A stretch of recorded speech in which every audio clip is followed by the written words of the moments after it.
Посмотрите, что у нас творится.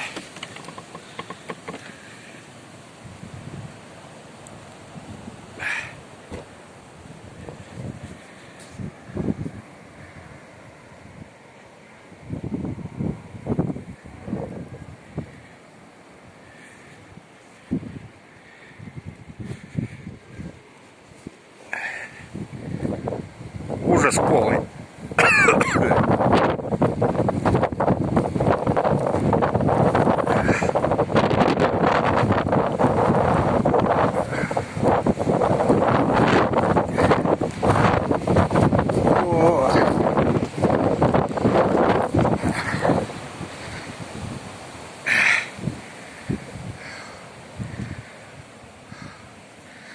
Это, по-моему, конец вахты предвещает.